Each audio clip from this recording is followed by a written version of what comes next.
Hello everyone! Dahil nga tinamad ako mag-edit, ibahin ko na nga tong vlog ko na dapat kanina ko pa nga dapat to in-upload. Kaya habang magkukwento ko, ayan, panoorin nyo na lang ako magkape. Paano ba naman kasi, biglang sumagi sa isip ko yung matandang babae nung pinagbubuntis ko si Lucas. Hindi ko nga alam kung bakit. Ikukwento ko nga sa inyo mula sa umpisa. Kaya nga hindi ko kinatkat tong video ko para matagal-tagal ang usapan. Sobrang sakit na nga ng tiyan ko that time, kaya nagpadala na nga ako sa lying in. Ang kasama ko nga nun ay ang aking partner. Nung nandun na nga kami sa lying in, naghintay nga kami muna sa labas. Kasi nga may nauna nga sa amin. Habang naghihintay nga kami nun, nagulat ako, biglang lumapit sa akin yung matandang babae na yun. Tapos nga bigla niya nga hinawakan yung tiyan ko. At may sinasabi nga siya sa akin. Sabi niya nga may taong galit nga daw sa akin. Hindi ko na nga lang siya pinansin dahil hindi ko naman talaga siya kilala. At wala nga sa akin yung sinabi niya na yun. Kaya nga umalis na kami ng aking partner. At umalis na nga rin yung matanda na yun. Pagpasok nga ng lying in, inay-in na nga ako ni midwife. Pag-ay nga sa akin ay 2 cm pa lang ako. Pero sobrang sakit na nga ng tiyan ko. Habang inai nga ako ni midwife, ay parang napapansin ko, pinapakiramdaman niya. Kaya nga maya-maya nagsalita na si midwife. Sabi niya nga sa akin ay parang hindi nga daw ulo nakakapa niya. Nag-isip pa nga ako nun. Sabi ko nga baka suwi yung baby namin. Kaya sinadjust ni midwife, magpa-ultrasound nga daw ako ulit. Kaya eto na nga, nagpa-ultrasound na nga kami ulit. Doon nga ulit ako pumunta sa una ko nga pinag-ultrasound. Tinanong nga ako na nag-ultrasound sa akin kung saan ako unang nag-ultrasound. Sabi ko nga dito rin po ako nagpa-ultrasound nung una. Tapos sagot niya nga, bakit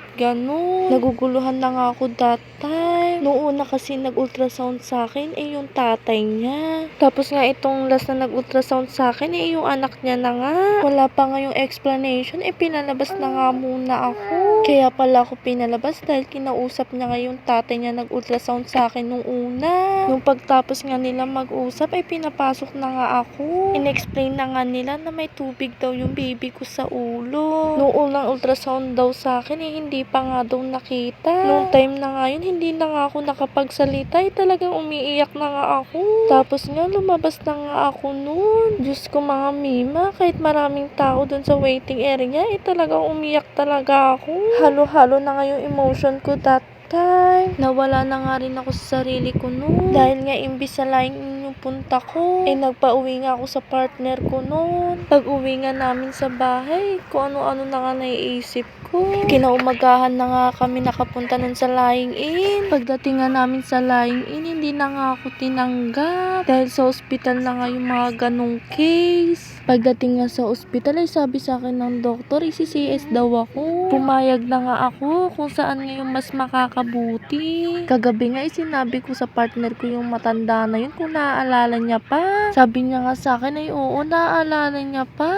Tapos sabi niya dapat pala may pakontra daw ako. Nung pinagbubuntis ko nga po pala si Lucas, talagang kompleto po ako. Complete nga po ako sa check-up, laboratory at sa ultrasound. Kaya hindi ko po talaga in-expect kung bakit nagkaganon. Nung una ko nga po palang ultrasound, normal nakalagay dun. Nakalagay nga din dun na lalaki yung baby namin. Pero kahit nga nagkaganon, thankful pa nga rin kami. Kahit nga sobrang daming nangyari, nalagpasan nga namin yun. Sobrang salamat po talaga, Ama. O tama na ang ating kwentuhan. Hanggang dito na nga lang muna.